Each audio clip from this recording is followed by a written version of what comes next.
እግዚአብሔር መልካም ነው። እንደ እግዚአብሔር ያለ ማንም የለም። እንግዲህ ቅዱሳት መጽሐፍቱ በ300 ዓመተ ምህረት በዲዮክሊቲያን ዘመነ መንግስት እንደተመዘኑ እንዲሁም ደግሞ በ325 በኒቂያ በተደረገው ስብሰባ የአዲስ ኪዳን መጽሐፍት ቁጥራቸው ይፋ በተደረገበት ወቅት ምዘና ተካሂዷል። ቅዱሳት መጽሐፍቱን የቀደሙት አባቶች ምዘና ሲያደርጉ አንደኛ ከአጥፊዎች ለመታደግ የትኞቹን ደብቀው ማስቀረት እንዳለባቸውና የትኞቹ ደግሞ ቢቃጠሉ ችግር እንደሌለው ለመለየት ምዘና አድርገዋል። ሌላው ደግሞ የቅዱሳት መጽሐፍት ቁጥር ይፋ በተደረገበት ወቅት በኒቂያ ጉባኤ በአዲስ ኪዳን ዘመን በ325 ዓመተ ምህረት ምዘና ተደርገዋል። በ397 ዓመተ ምህረት ካርቴጂ ከተባለ ቦታ በተደረገው የአብያተ ክርስቲያናት መሪዎች ስብሰባ የአዲስ ኪዳን መጽሐፍ ቅደም ተከተል በታሪክ ቅደም ተከተላቸው እንዲቀመጡ ሲደረግም ምዘና ተካሂዷል። ወገኖች ይሄን ነገር ስለ ምዘና ማውራት ለምንድን ነው ያስፈለገ ብለን ብንል ቅዱሳት መጽሐፍትን በግላችን ስናጸና፣ ቅዱሳት መጽሐፍትን ስናነብ፣ ትምህርት ስንሰራ ታሪካዊ አመጣጡን አውዱን ጠብቀን ካልሄድን የትኛው ከየትኛው እንደሚቀድም የትኛው ከየትኛው ቀድሞ እንደሚመጣ የሐሳቡን ፍሰት ጠብቀን ማንረዳው ከሆነ ያስቸግረናል። ለምሳሌ በምርኮ ዘመን የተነገሩ ትንቢቶችን ከምርኮ በፊት እንደተነገሩ አድርጎ መናገር ያ ብቻ አይደለም። ከምርኮ መልስ የተነገሩ የነቢያትን ትንቢት ገና ከምርኮ በፊት እንደሆነ አድርጎ መናገር። ለምሳሌ ቀደምት ነቢያት ብያለሁ፣ ሌላ ጊዜ በደንብ እንመጣበታለን። ቀደምት ነቢያት የሚባሉ አሉ። በዕብራውያን የመጽሐፉ ባለቤቶች ዘንድ የተሰጠ ቅደም ተከተላል። ስለዚህ የመጽሐፍቱን ቅደም ተከተል ጠብቀን የማናውቅና የትኛው ከየትኛው እንደሚቀድም የትኛው በየትኛው ዘመን እንደተነገረ የትኛው በየትኛው ዓመት እንደተነገረ እንደተተነበየ እንደተሰበከ የማናውቅ ከሆነ ትልቅ የሆነ ስህተት ውስጥ እንወድቃለን። በዚህ ዘመን ያሉ ነቢያትን ሐዋርያትን የሚሉ የቅዱሳት መጽሐፍትን ታሪካዊ አመጣጣቸውን ስለማያውቁ ቅዱሳት መጽሐፍትን አዛብተውና አባልሰው ታሪካዊ ዳራውን ሳይጠብቁ ዝም ብለው ይናገራሉ። ከሰበኩ ወይም ካስተማሩ በኋላ የተሰበከው ወይም ያስተማርከው የመጽሐፍ ቅዱስ ክፍል መቼ ነበር የተነገረው? ለእነማን ነበር የተነገረው? ለምንድን ነው የተነገረው? ተናጋሪዎቹ ለምን ይህን ተናገሩት? ወይም ጻፊዎቹ ለምን ይህንን ጻፉት? በዚህ ውስጥ ያለው እግዚአብሔር ሊናገረው የፈለገ በዚያን ዘመን ለነበሩ ሰዎች ምንድን ነበር ዋናው ሐሳቡ፣ ዋናው ዓላማው ብላችሁ ብትጠይቋቸው እኔ እንጂ አላውቀውም ነው የሚሉት። ይሄ በጣም ውርደትና ስህተት ነው። ለዚህ ነው ብዙ ጥራዝ ነጠቅ ሰባኪዎችና አስተማሪዎች በምድራችን ላይ የበዙት። ብዙ ሐሰተኛ ትምህርቶች የሚለቀቁት በዚህ ምክንያት ነው ወገኖቼ። ስለዚህ አሁን ሳወራ ታሪክ የማወራ ሊመስላችሁ ይችላል አንዳንዶቻችሁ፣ ግን እያወራሁት ያለ መሰረታዊ የሆነ ሐሳብ ነው ወገኖቼ። መሰረታዊ ሐሳብ መጽሐፉ ተመዝነው የተሰጣቸውን ቁጥር ነበር። መጽሐፍ ቅዱስ ተመዝነው ይፋዊ ቁጥር የተሰጣቸው በአዲስ ኪዳን ሲሆን የእምነት አባቶች ልዩ ልዩ ቁጥርን ሰጥተዋል። ወንጌል እንግዲህ ተበርዞ በመጀመሪያው ቤተ ክርስቲያን ዘመን ጀምሮ መበረዙን ቀጥሏልና ብዙ የሃይማኖት ተቋማት በወንጌል ስም ተፈብርከዋል ወይም ተነስተዋል። እና እነዚህ የሃይማኖት ተቋማት ቅዱሳት መጽሐፍቱን ሲመዝኑ የተለያየ ቁጥር ሰጥተዋል። ለምሳሌ የምስራቅ እነዚህ ፋሪስት ካንትሪ የሩቅ ምስራቅ አገሮች የክርስትና እምነት ተከታዮች ወይም ካቶሊክስ እነሱ የመጽሐፍ ቅዱስን ቁጥር 73 ነው የሰጡት። ማለትም ጭማሬ አለ ማለት ነው። ከ66ቱ ጭማሬ አለ ማለት ነው። የኦርቶዶክስ እምነት ተከታይ ወይም ሃይማኖቶች ደግሞ በቀደመው ዘመን 81 ቁጥር ሰጥተዋል። ከ66ቱ በተጨማሪ 15 ጨምረዋል። እነዚህ 15 ወይም የጭማሪ መጽሐፍቶች ካቶሊኮችም ሆነ ኦርቶዶክሶች የጨመሯቸው በጨለማው ዘመን ራእይና መገለጥ በሌለበት ዘመን የተጻፉ መጽሐፍት ነበሩ። እንመጣበታለን። ታማኒነት የሌለው የጊዜ ማንነታቸው ጊዜ ሰሌዳቸው የማይታወቅ የጸሐፊዎች ምንነት በግምት የሆነ ልቦለድ መጽሐፎችን የከሌ ተገለጠልኝ መልአክ ተገለጠልኝ እያሉ ሰዎች የጻፏቸው በጨለማው ዘመን የተነገሩ የተጻፉ ልቦለድና ድርሰቶችንም እንደ መጽሐፍ ቅዱስ ቆጥረው 81 73 አድርገዋቸዋል። የፕሮቴስታንት ወይም ደግሞ የሉተር ተከታዮች 66 ቅዱሳት መጽሐፍትን ይቀበላሉ። እኛ የምንከተለው ይሄንን ነው። እነዚህ 66ቱ ከ81 ጋር ያላቸው ወይንም እነዚህ ጭማሪዎቹ 15ቱ ወይንም ደግሞ የካቶሊክ 73 ከ66 ያለው ወደ 10 መጽሐፍት ማለት ነው ያላቸው 10ና 15ቱ ወይንም 15ቱ መጽሐፍቶች ከ66ቱ ጋር ያላቸው ከፍተኛ ልዩነት ከፍተኛ የሆነ ክፍተት በራሱ በመጽሐፍ ቅዱስ የተረጋገጠና የተገለጠ ነው። ስለዚህ እነዚህ 15ቱ መጽሐፍት አዋልድ መጽሐፍት ወይም ኦፓክራፋል ቡክስ ይባላል። እነዚህ አዋልድ መጽሐፍት የአዋልድ መጽሐፍት መመዘኛቸው ምንድን ነው ከተባለ አንደኛ የተጻፉበት ዘመን ራእይና መገለጥ የሌለበት እግዚአብሔር በምንም የማይናገርበት የዝምታ ዘመን በተባለው ዘመን ውስጥ ነበረ የተጻፉት። ስለዚህ መጽሐፍቶቹ የተጻፉት በሌላ መንፈስ ነው። ስለዚህ እነዚህ መጽሐፍት ስልጣናቸው የሚያንስ አይደለም፣ ኃይል የላቸው። መጽሐፍ ቅዱስ ግን ሁሌ የሚሰራ ኃይልና ስልጣን አለው። ሲነበብ ያንጻል፣ ሰዎችን ወደ ጽድቅና ወደ እግዚአብሔር ሐሳብ ይመልሳል። ሌላው ትንቢታዊነታቸው በመጽሐፍ ቅዱስ ውስጥ የትንቢት መልእክት አለው። የተፈጸመ ያልተፈጸመና ወደፊት የሚሆን አለው። እነዚህ ግን ትንቢታዊ አይደሉም። ትንቢታዊ መልክና ይዘት የላቸው። ሌላው ታማኒነታቸው፣ እነዚህ አዋልድ መጽሐፍት ታማኒነታቸው እንደ መጽሐፍ ቅዱስ አይደለም።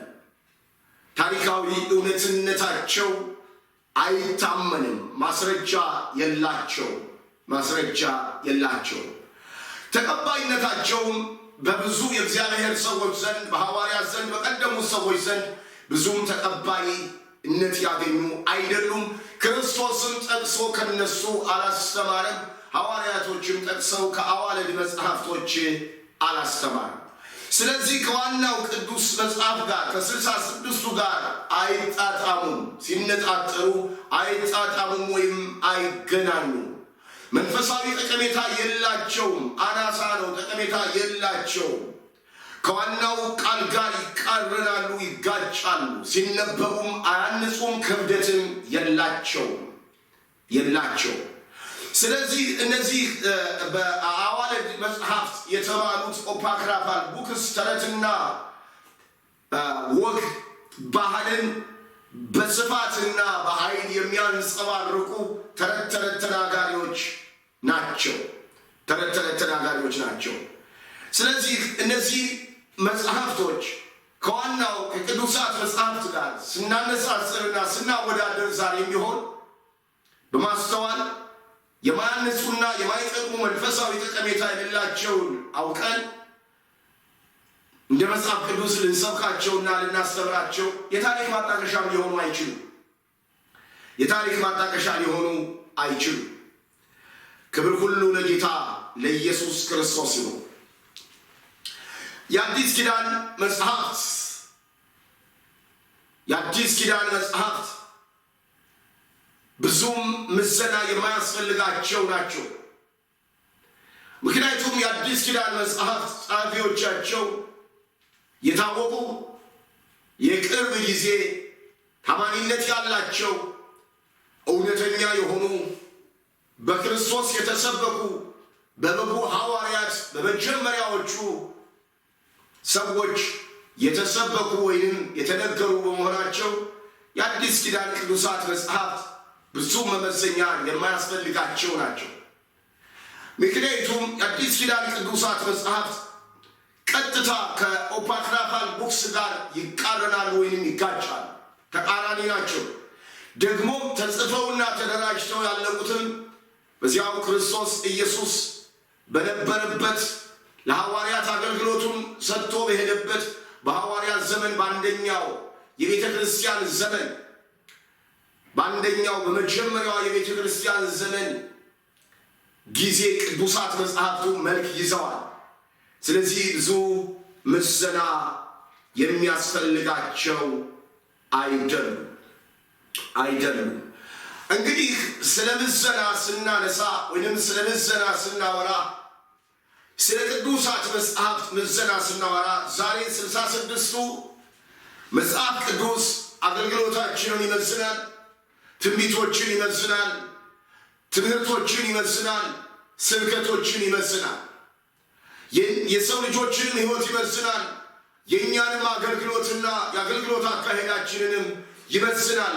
ይሄ 66ቱ ቅዱሳት መጽሐፍት በቅዱሳት መጽሐፍቱ ላይ መጨመርም መቀነስም አንችልም። ምክንያቱም መጽሐፍ ቅዱሳችን በእግዚአብሔር መንፈስ መሪነትና በእግዚአብሔር መንፈስ መነዳት ቅዱሳን ሰዎች በመንፈስ ቅዱስ እየተመሩ የጻፉትና የሰበኩት ያስተማሩት ስለሆነ ዛሬም እኛ ቅዱሳት መጽሐፍቱን በመንፈስ ቅዱስ እየተመራንና እየተነዳን የምንጽፈውና የምናስተምረው ነው ልንሆን የሚገባ እንጂ የምንመዝነውና የምንመረምረው አይደለም። ከመግቢያችን ላይ በክፍል 1 እንደተናገርኩት የቅዱሳት መጽሐፍትን ምንነትና ማንነት፣ ታሪካዊ አመጣጥና አውዳቸውን ካለማወቃችን የተነሳ ዛሬ መጠን የለቀቀ የስተት ትምህርትና የስተት ትንቢት ሲለቀቅ ዝም ብለን በሞኝነትና በየዋህነት እናዳምጣለን። ሐዋርያው ጳውሎስ ይህንን ጉዳይ ሲናገር አንዳንዶች ያጋንንትን ትምህርት እያደመጡ መጨረሻ ወደ ሌለ ወደ ታሪክና ወደ ተረት ፈቀቅ ብለዋል። እነሱን ልታዛቸው በኤፌሶን ተውኩህ አለው ሐዋርያው ጳውሎስ ጢሞቴዎስን። ቲቶንም እንደዚያው አለው። ይህንን ጉዳይ እስኪ ላንብበው። ስለዚህ ቅዱሳት መጽሐፍትን ዛሬ በተገቢው መንገድ የከበረውን ከተዋረደው ከስተት ትምህርት ራሳችንን ጠብቀን የትኛው የእግዚአብሔር ቃል ነው፣ የትኛው ደግሞ እውነት ነው፣ የትኛው ደግሞ ውሸት ነው ብለን መረዳት አለብን። ሐዋርያው ጳውሎስ በእግዚአብሔር ፊት በሕያዋንና በሙታን ሊፈርድ ባለው በጌታ በኢየሱስ ክርስቶስ ፊት በመገለጡና በመንግሥቱ እመክርሃለሁ፣ ቃሉን ስበክ፣ በጊዜውም አለጊዜውም ጽና፣ ፈጽመህ እየታገስክና እያስተማርክ ዝለፍ፣ ገስጽ፣ ምከርም። ሕይወት የሚገኝበትን ትምህርት የማይታገሱበት ዘመን ይመጣልና ነገር ግን ጆሮአቸውን የሚያሳክክ ስለሆነ እንደ ገዛ ምኞታቸው ለራሳቸው አስተማሪዎችን ያከማቻሉ። እውነትን ከመስማት ጆሮአቸውን ይመልሳሉ፣ ወደ ተረትን ፈቀቅ ይላሉ። አንተ ግን ነገሩን ሁሉ በልክ አድርግ፣ መከራን ተቀበል፣ የወንጌልን ሰባኪነት ሥራ አድርግ፣ አገልግሎትህን ፈጽም ይለዋል። አገልግሎትህን ፈጽም። ስለዚህ በዚህም ዘመን ሆነ በዚያን ዘመን ቅዱሳት መጽሐፍትን ወደ ጎን ትተው የአዋልድ መጽሐፍትን ወይም ኦፓክራፋል ቡክስን እነዚያን ተረት ያለባቸውን መጽሐፍት የሚያደምጡና የሚሰበኩ የሚያስተምሩና የሚማሩ ሰዎች በዚያን ዘመን ነበሩ። በእኛም ዘመን አሉ። ስለ ምግብ ብዙ የሚሰብኩ፣ ስለ ምግብ ብዙ የሚያወሩ አዋልድ መጽሐፍቶች በባህሪያቸው ስለ ምግብ፣ ስለ አልባሳትና ስለ ሆድ፣ ስለ መብላትና ስለ መጠጣት ኃላፊና ጠፊ ስለሆነው ስለዚህ ምድር ቅራቅንቦና ኮተት የሚሰብኩና የሚያስተምሩ ናቸው። ስለዚህ እውነትን ከመስማት ጆሮአቸውን ይመልሳሉ አለ፣ ወደ ተረት ፈቀቅ ይላሉ አለው ሐዋርያው ጳውሎስ ጢሞቴዎስን። ዛሬም እኮ ቅዱሳት መጽሐፍትን ትቶ ወደ ተረት ዘወር ያለ ትውልድ በጣም ብዙ ነው። ወደ ታሪክና ወደ አዋልድ ስብከቶች ዘወር ያለ ብዙ ነው። ወገኖቼ ብዙዎቹ የራሳቸውን ምኞትና ፍላጎት የሚያሳኩበትን መንገድ ፈልገው እየሰበኩ ነው ያሉ። ያልተጻፈ እያነበቡ ነው ያሉ። ለምሳሌ በመግቢያ ላይ ተናግሬያለሁ። ጌታ ኢየሱስ ዘይት ቀብታችሁ ጸልዩ ነው እንጂ ያለው ዘይት ሽጡ አላለም። ጌታ ኢየሱስ ክርስቶስ ያልተናገረውንና ያላደረገውን አገልግሎት የሚከተሉ ግን ሐዋርያንን የሚሉ ብዙ እንግዳ የሆኑ ትምህርቶችን፣ እንግዳ የሆኑ ስብከቶችን፣ እንግዳ የሆኑ መገለጦችን እያመጡ ትውልድን ግራ እያጋቡ ያሉ እጅግ በርካታ የሆኑ መጽሐፍ ቅዱሳዊ መሰረት የሌለውን አገልግሎት እያከናወኑ ያሉ ለራሳቸው ምኞትና ፍላጎት እየሰሩ ያሉ እጅግ ብዙ ሰዎች ናቸው። እጅግ ብዙ ሰዎች ናቸው። ወደ ተረት ተረት ፈቀቅ ያሉ፣ ወደ ከንቱ ነገር ፈቀቅ ያሉ። ታዲያ እኔና እናንተ ዛሬ ቅዱሳት መጽሐፍትን ታሪካዊ አመጣጣቸውን ጠብቀን ሐዋርያቶች አባቶቻችን የእምነት ሰዎች እንዴት ወደኛ ከኛ እንዴት እንዳደረሷቸው አውቀንና ተረድተን ተገንዝበን ልንታነጽባቸውና ወንድሞቻችንን እህቶቻችንን ልናንስ በጽድቅ ልንጠነክርና በጽድቅ ሌሎችም እንዲበረቱ እንዲያድጉ ልናደርግ ልንረዳቸውና ራሳችንንም ልንመግብና በዘመናችን የእግዚአብሔርን ሐሳብና ፈቃድ አገልግለን ልናልፍ ይገባናል። የእግዚአብሔር ስም የተባረከ ይሁን። እንደ እግዚአብሔር ያለ ማንም የለም። ስለዚህ ወገኖቼ ቅዱሳት መጽሐፍትን ታሪካዊ አመጣጣቸውን በተገቢው መንገድ ማወቅ መረዳት በጣም አስፈላጊ የሆነ ነገር ነው። እንግዲህ ቅዱሳት መጽሐፍትን በተገቢ መንገድ ስናጠናና ስናይ የቅዱሳት መጽሐፍትን ቁጥርም በትክክል መረዳትና ማወቅ መቻል አለብን። ቁጥሩን ማወቁ ለምን ያስፈልጋል ቢባል ሌሎችም ቅዱስ ያልሆኑ መጽሐፍትን እንዳንቀበል የሚያደርግ ነው። መጽሐፍ ቅዱስ የእግዚአብሔር ጥራዝ ነው፣ የእግዚአብሔር መዝገብ ነው ብያችኋለሁ ባለፈው የትምህርት ክፍላችን ላይ።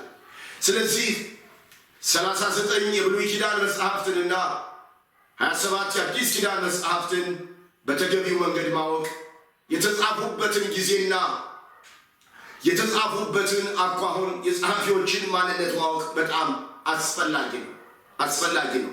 ምክንያቱም አባቶቻችን መጽሐፍቱን ሲመረምሩና መጽሐፍቱን ሲመስኑ የተጻፉበትን ጊዜና የጻፊያቸውን ማንነት አብረው ጥናት አድርገው አስቀምጠውልናል።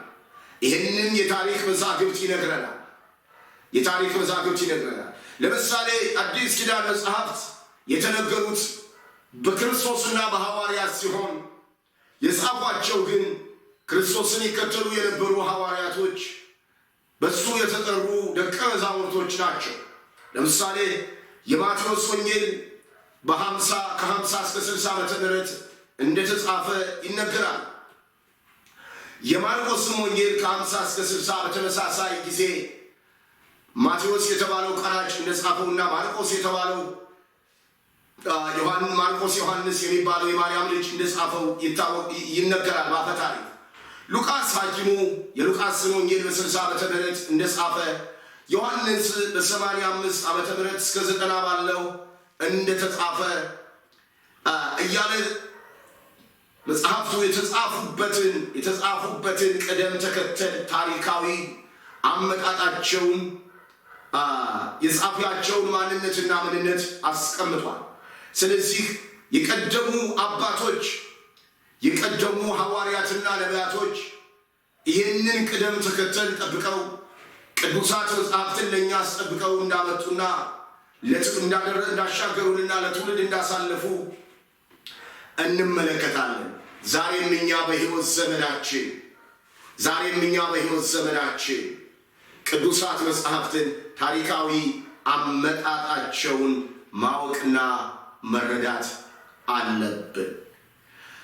እንደገና የመጽሐፍ ቅዱስ የጊዜ ቀመር የሚለውን እስኪ ትንሽ ነገር እንመልከት። ቅዱሳት መጻሕፍት የጊዜ ቀመር ወይንም የጊዜ አቆጣጠር አላቸው። ይሄ ጊዜ ቀመር በሁለት የተከፈለ ነው። የብሉይ ኪዳን የጊዜ ቀመርና የአዲስ ኪዳን የጊዜ ቀመር። እነዚህ ሁለቱ ነገርም ማወቅና መረዳት ለቅዱሳት መጻሕፍት ምዘና በጣም አስፈላጊ የሆነ ነገር ነው። የጊዜ ቀመሩ ኪዳን የሚለው የራሱ የሆነ ትርጉም አለው። ኪዳን የውል ስምምነት ነው። ኪዳን የውል ስምምነት ነው። በእግዚአብሔር ቃል ውስጥ የብሉይ ኪዳንና የአዲስ ኪዳን መጽሐፍ ብለን ስንል ወይንም የብሉይ ኪዳን መጽሐፍትና የአዲስ ኪዳን መጽሐፍት ብለን ስንል የብሉይ ኪዳን የውል ስምምነትና የአዲስ ኪዳን የውል ስምምነት ማለታችን ነው። ስለዚህ ኪዳን ሁለቱ የተለያዩ አካላት እርስ በርሳቸው የሚያደርጉት ስምምነት ሲሆን ብሉይ ኪዳን ወይንም የብሉይ ኪዳን መጽሐፍት ከክርስቶስ ልደት በፊት የነበረውን መንፈሳዊው ዓለም የሚዳስስና የሚያትት የሚያስረዳና የሚያስተምርና ሰዎችን ለአዲስ ኪዳን እንዲዘጋጁ ክርስቶስን እንዲቀበሉት ያንደረድር የነበረ ኪዳን ነው። የብሉይ ኪዳን መጽሐፍት ለአዲስ ኪዳን መጽሐፍት መሰረት ናቸው፣ ደግሞም ጥላ ናቸው። ጥላ የምንልበት ምክንያት ክርስቶስ ኢየሱስን አካል የሆነውን እንዲገለጥ የሩቅ መገለጥ ያመለክቱ ስለነበረ ነው። መሰረት የምንልበት ምክንያት ደግሞ አዲስ ኪዳንን የሚሸከም አዲስ ኪዳንን የሚያብራራና አዲስ ኪዳንን በሩቅ የሚገልጥና የሚናገር ስለነበር ብሉይ ኪዳን ከሌለ አዲስ ኪዳን የለም። በዚህ ዘመን ብዙ ሰዎች አሁን አዲስ ኪዳን ላይ ነን ያለነው ብሉይ ኪዳንን መቀበል አያስፈልገንም ብለው የሚናገሩ በርካታ የመጽሐፍ ቅዱስ አስተማሪዎችና የመጽሐፍ ቅዱስ አስተማሪን የሚሉ ሰዎች አሉ። ይሄ ስህተት ነው ወገኖች። ብሉይ ኪዳን ለአዲስ ኪዳን ጥላ ነው፣ ደግሞ መሰረት ነው። መሰረት የሌለው ቤት መቆም እንደማይችል ሁሉ አዲስ ኪዳን የቆመው በብሉይ ኪዳን ላይ ነው። ስለዚህ ጤናማ አስተምሮ ወይንም የመጽሐፍ ቅዱስ አንባቢና የመጽሐፍ ቅዱስ ተማሪ የሆነ ሰው ጥላ የሆነውንና መሰረት የሆነውን ዋናውን ብሉይ ኪዳንን ትቶ አዲስ ኪዳንን ብቻ ሊይዝ አይገባው። በዚህ ዘመን ብዙ በርካታ የመጽሐፍ ቅዱስ አስተማሪዎች ይሄ ብሉይ ኪዳን ታሪክ ነው ይላሉ። አንዳንዶች ደግሞ የለም አዲስ ኪዳን አያስፈልግም ብሉይ ኪዳን ነው የሚያስፈልግ ይላሉ። ስለዚህ ኪዳን የብሉይና አዲስ ኪዳንን ምንነትና ማንነት የጊዜ ቀመራቸውን በትክክል ማወቅ በጣም ያስፈልጋል። በብሉይ ኪዳን ውስጥ ያለው የጊዜ ቀመር ሁልጊዜ ከክርስቶስ ልደት በፊት ዓመተ ዓለም እያለ እየቀነሰ የሚቆጠር ሲሆን የአዲስ ኪዳን የጊዜ ቀመር ደግሞ ዓመተ ምሕረት ወይንም ደግሞ የምህረት ዘመን እያለ ቁጥሩም እየጨመረ የሚቆጠር ነው። እንግዲህ በኪዳን ውስጥ የሚካተቱ ነገሮች አሉ። በኪዳን ውስጥ ተስፋ አለ። በኪዳን ውስጥ እውነት አለ። በኪዳን ውስጥ ትእዛዛት አሉ። በኪዳን ውስጥ የሕይወት ቃላትና ሕይወትን የሚገነቡ መገለጦች አሉ። በዚህ የኪዳን ውስጥ ራሳችንን ብሉይ ኪዳን እንዲሁም አዲስ ኪዳን ውስጥ እያስገባን የሚያንጸንን የእግዚአብሔርን ቃል መማርና ማጥናት ይገባል። ስለዚህ እነዚህ ብሉይ ኪዳንን ስናጸና ምንጠይቃቸው የራሳቸው የሆኑ መጠይቆች ይኖራሉ። ይህንን ጉዳይ ቅዱሳት መጽሐፍቱን እንዴት ከፍተን እንደምንገባ መጽሐፍትን ስለ መክፈት ስናነሳ የምናነሳው ሰፊ ነገር ይኖራል። ለምሳሌ አንድ ነቢይ የትንቢት መጽሐፉን ሲጽፈው የነበረውን ዓለም መጀመሪያ ማወቅና መረዳት ያስፈልጋል። ስለዚህ ስንጀምር ነቢዩ ማን ነበር እንላለን። ነቢዩ ማን ነበር? የማን ዘር ነበር? ከየትኛው ወገን ነበር? ከየትኛው ነገር ነበር? ምን አይነት መንፈሳዊ ሕይወት ነበረው? ነቢዩ ትንቢቱን ሲሰጥ ወይም ሲናገር የነበረው ሃይማኖታዊ እሴት ምን ይመስል ነበር? በእስራኤል ወይም በአይሁድ ዘንድ የነበረው ምን ይመስል ነበር? በዓለም ወይም ደግሞ የአብርሃም ዘር ባልሆኑት ሰዎች ዘንድ ምን ይመስል ነበር? ነቢዩ ከየትኛው ሰፈር ነው የተነሳው? ከየትኛው እናትና አባቱ ማን ይባላሉ? ነገዱ ማን ይባላል? ለምንድን ነው ነቢዩ ያንን ትንቢት እንዲናገር እግዚአብሔር ያስነሳው? ነቢዩ የተናገረበት ሞቲቭ ምን ይመስል ነበር? ህዝቡ ወይም ትንቢት የተነገረለት ህዝብ በዚያን ዘመን ምን አይነት ህይወት ነበረው? ምን አይነት መንፈሳዊ ውድቀት ወይም መንፈሳዊ ብርታት ውስጥ ነበረ? ነቢዩ ተግሳጽ ነው ወይንስ ተስፋ ነው? ወይንስ ደግሞ መጽናናት ነው? ወይንስ ደግሞ ተመለሱ የሚል ነው? ወይንስ ማስጠንቀቂያ ነው የተነበየው? በትንቢቱ ውስጥ ምንድን ነው ያለ ብለን ከነቢዩ መነሻ አንስተን ነቢዩ እስከተናገረው መልእክት እንዲሁም የነቢዩን ቃል የተቀበሉ እነማን ነበሩ? ባህላቸው ምን ይመስል ነበር? ወጋቸው ምን ይመስል ነበር? የሚሉ መሰረታዊ ጥያቄዎችን አንስተን ነው የነቢያትን መጽሐፍ ስናጸና ማጽናት ያለብን። ወንጌላትንም ቢሆን እንደዚህው ነው።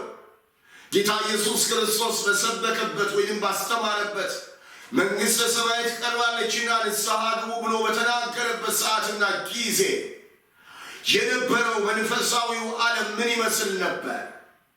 በዚያን ጊዜ ኢየሱስ ክርስቶስ በነበረበት ሰዓት ሰዎች የነበራቸው መንፈሳዊው አቋም፣ ሃይማኖታዊ እሴት ምን ይመስል ነበር የሚሉ መሰረታዊ የሆኑ ጥያቄዎች ማንሳት መቻል አለብን። የሚሉ መሰረታዊ ሐሳቦችን መግለጽ መቻል አለብን። እነዚህንና ሌሎችንም መሰረታዊ ጥያቄዎችን እያነሳን ቅዱሳት መጽሐፍትን ማጥናት፣ መመርመር በመንፈሳችን የሚጠቅመንንና የሚገስጸንን የሚያስተምረንን ነገር ተቀብለን በቃሉ መታነጽ መቻል አለብን። ያሊያ ግን ዝም ብለን ጥቅስ እየነቀልን ብቻ ለራሳችን እያብራራን ብቻ ለራሳችን እንደሚመቸን ለራሳችን እንደሚስማማን እያደረግን ብቻ ለራሳችን የሚጠቅመንንና ለራሳችን ይጠቅመኛል ያልነውን ለሥጋ ምኞትና ፍላጎታችን የሚሆነውን ብቻ እየተናገርን የምንሄድ ከሆነ በጣም አስቸጋሪ ነው። ስለዚህ ቅዱሳት መጽሐፍትን በጊዜ ቀመር ማጥናት ያስፈልጋል። መቼ ተጻፉ? ለማን ተጻፉ? ለምን ተጻፉ? የተቀበላቸው ወይንም ተቀባዩ ሕዝብ ምን ይመስል ነበር? ሃይማኖታዊ እሴቱ ምን ይመስል ነበር? ተናጋሪው ምን ይመስል ነበር? ባህሉ ምን ይመስል ነበር? ኢኮኖሚው ምን ይመስል ነበር? ወጉ ምን ይመስል ነበር? የሚሉ መሰረታዊ ነገሮችን ከጊዜ ቀመሩ ጋር አዋህደንና አጣጥመን ማጥናት እጅግ ያስፈልገናል። ይህንን በምናደርግበት ጊዜ ቅድመ ሁኔታ መመርመር ወይም ማጥናት በጣም ወሳኝ ነገር ነው። የእግዚአብሔር ስም የተባረከ ይሁን። እንቀጥላለን፣ ይቀጥላል።